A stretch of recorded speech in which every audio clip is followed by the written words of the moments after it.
Hello and welcome to Spectrum Television News at 12. I am Uyai and here can come to you live from Uyo, the capital city of Akwa Ibom State, Nigeria. Let's take a look at the major stories.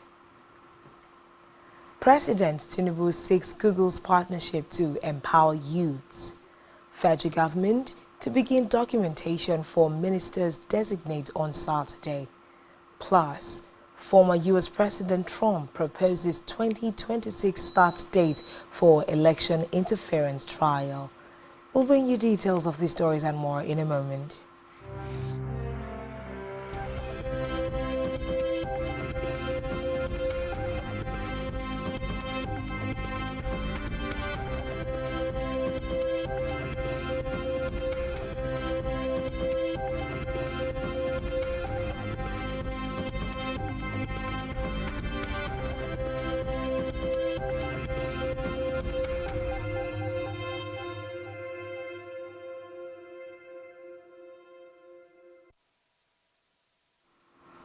Good afternoon and thanks for joining us.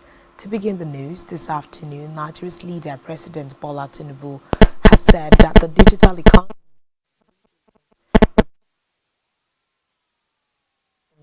to promote it.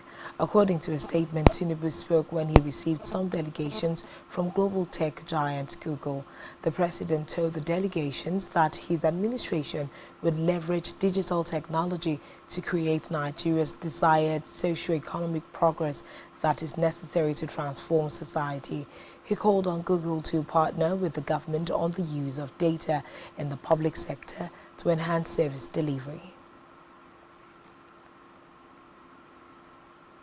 In the meantime, President Bola Tinubu has again appealed to Nigerians to bear the current pains caused by the removal of fuel subsidy, saying the hardship of today will give way to a better tomorrow.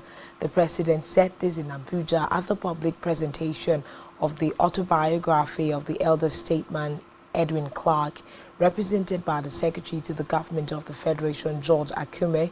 Tinubu urged Nigerians to be patient, saying the palliatives being rolled out by the federal government would soon cushion the effect of the hardship being felt by Nigerians nationwide. He said solutions to problems can never be as instant as coffee, stressing that the pains of today is for a better tomorrow. In what appeared a commendation for Tinubu over his recent ministerial appointment, Akume said settling for Dave Umahi as Minister for Works was an indication that the president is a rewarder of those who work diligently in service to their people. Away from that, the documentation of the newly appointed ministers will begin on Saturday, the 19th of August. The exercise is expected to end on Sunday, August 20th. This is contained in a statement by the Permanent Secretary, General Services Office of the Secretary to the Federation, Nnamdi Mbari. The statement listed the documents required for documentation to include curriculum vitae, birth certificate and declaration of age, and 2 passport photographs. It further stated that each minister designate is to provide the names of their 3 guests during the documentation process for access to the venue. Meanwhile, the 144.8 billion naira Safe Schools initiative is expected to begin in 18 states, covering at least 48 schools in each state this year. The national coordinator of the Safe Schools initiative under the Federal Ministry of Finance, Budget and National Planning, Halima Iliya, disclosed this during a press briefing. Iliya said that the state government may also budget for the Safe Schools initiative from next year to support the federal government. The national coordinator noted that the schools in the country have struggled with persistent attacks by extremists, bandits and kidnappers, which compelled the government to launch the Safe Schools initiative. She added that the plan is to cover 50% of most of the public schools at risk of attacks over the medium term. Move now to subsidy matters, where the organized labor has criticized the federal government for releasing a 180 billion naira palliative package to states to cushion the impact of the fuel subsidy removal.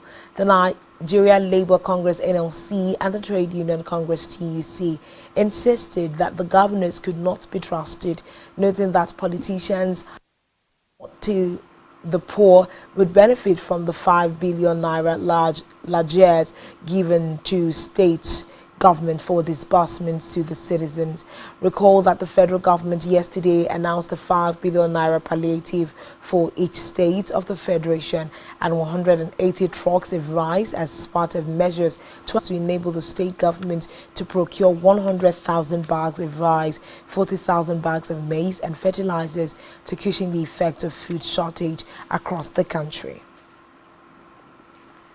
In a separate development, the Special Advisor to the President on Revenue, Adelabu Adedeji, says illicit financial flows (IFFs), unless checked, will continue to significantly erode domestic revenues, enable corruption and threaten economic stability as well as sustainable development.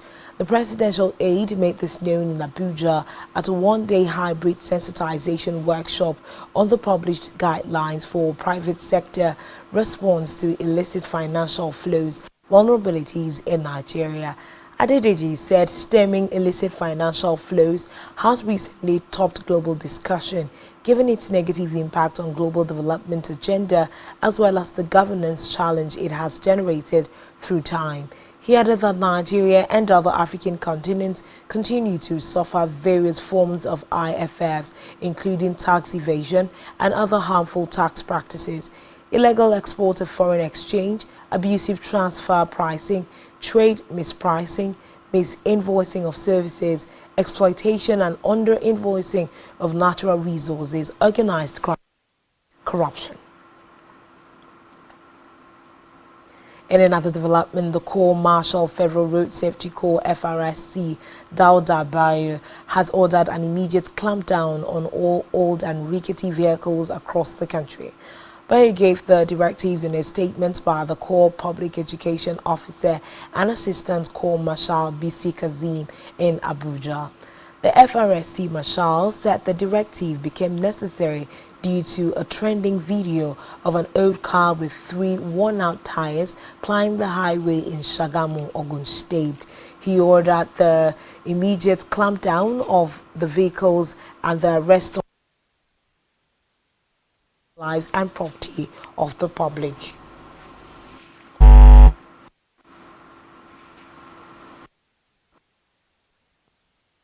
Where troops of the Economic Community of West African States ECOWAS have pledged readiness to participate in a standby force that could restore civil rule in Niger Republic should diplomatic efforts reverse a coup there fails.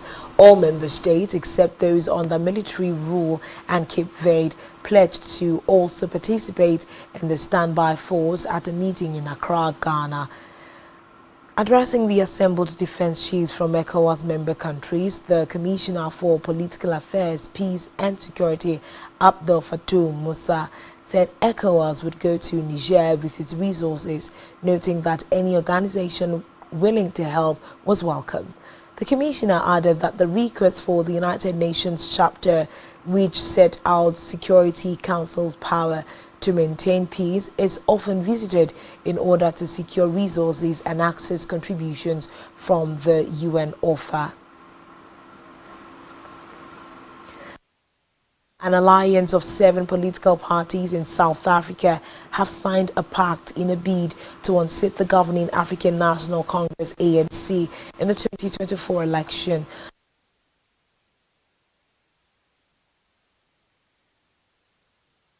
Relocate ministerial positions and parliamentary seats.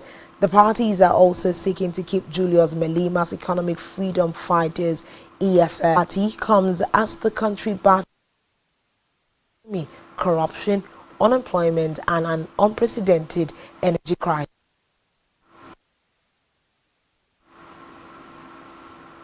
On the foreign scene, lawyers for former U.S. President Donald Trump have requested an April 2026 trial date on the federal charges that he conspired to overturn the 2020 election, long after next year's presidential vote. The request comes as lead prosecutor Jack Smith is pushing for a January 2nd start date in the case, one of 4 criminal prosecutions that Trump is facing in the middle of his White House re-election campaign. Meanwhile, Judge Tanya Chuktan is set to decide the trial date on August 28th. Still on the foreign scene, Russian officials have accused Ukraine of launching a drone attack on a building in Moscow, causing an explosion that was heard across the city's business district. Mayor Sergei said air defenses had shot down the drone with its debris falling on the city's expo center. He added that the attack occurred at around 2 o'clock local time and there were no initial reports of casualties.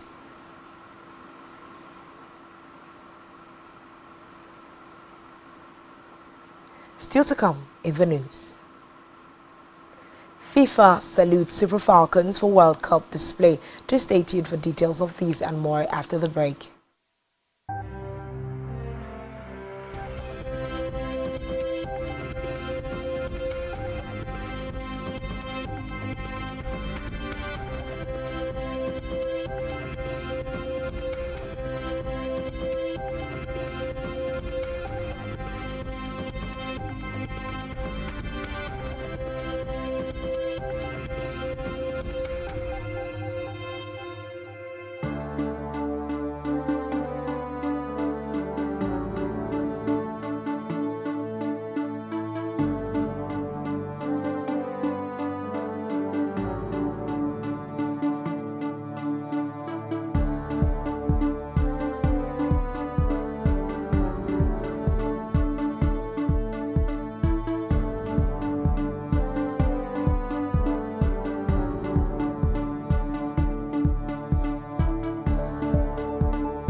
Thanks for staying tuned, and now to the rest of the news stories.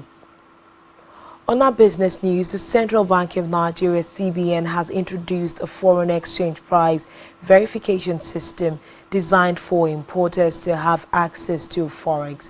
The Apex Bank, in a statement from its Trade and Exchange Department, said a price verification report from the portal is now mandatory for all Form M requests while it takes effect from August 31st, 2023.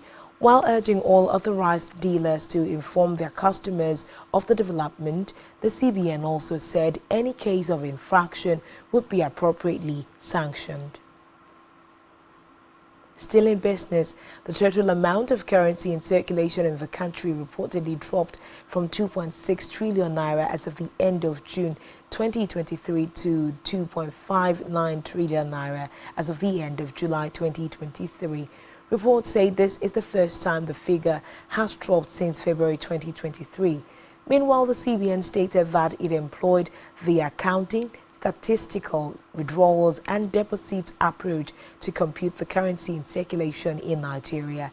This approach involved tracking the movement of currency in circulation on a transaction-by-transaction basis.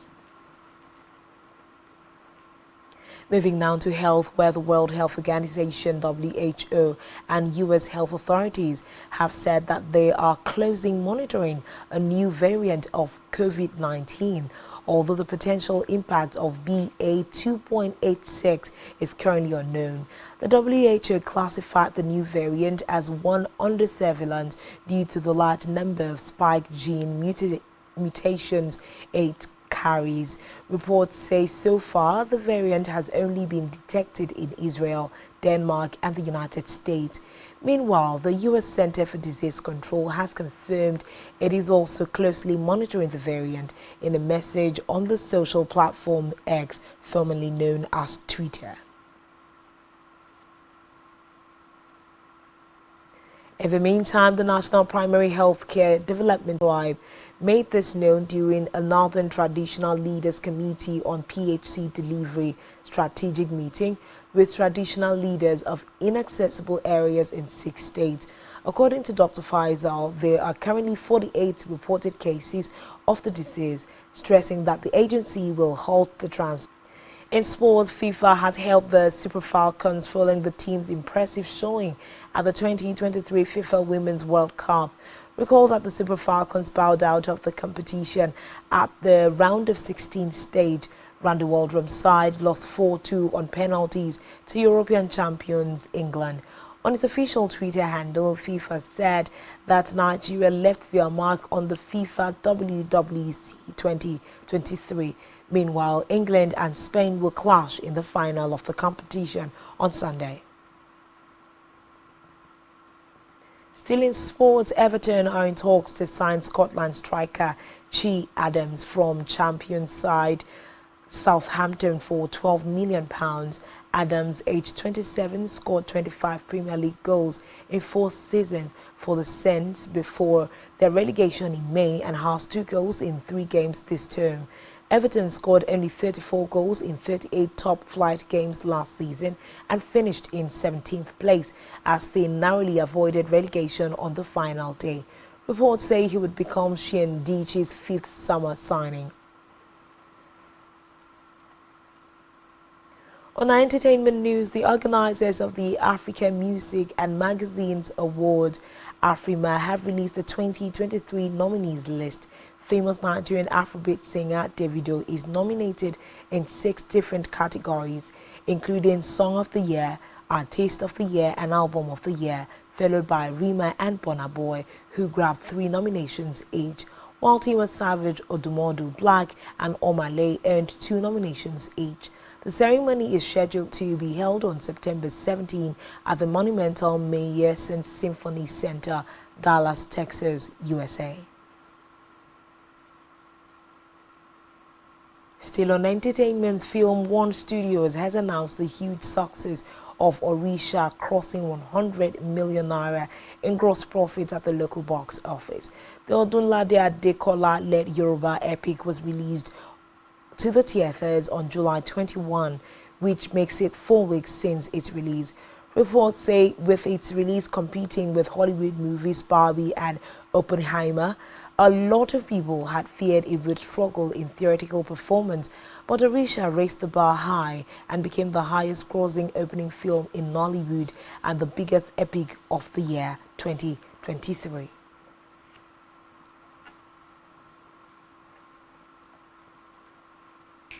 And that's all we have for you at this time. Do well to follow us on social media. Subscribe to our YouTube channel, all of which you can find on our website, spectrumtv.ng. You have been watching Spectrum Television News at 12. I am Uyai Aneka, and thanks for watching. Do enjoy the rest of your day. Good afternoon.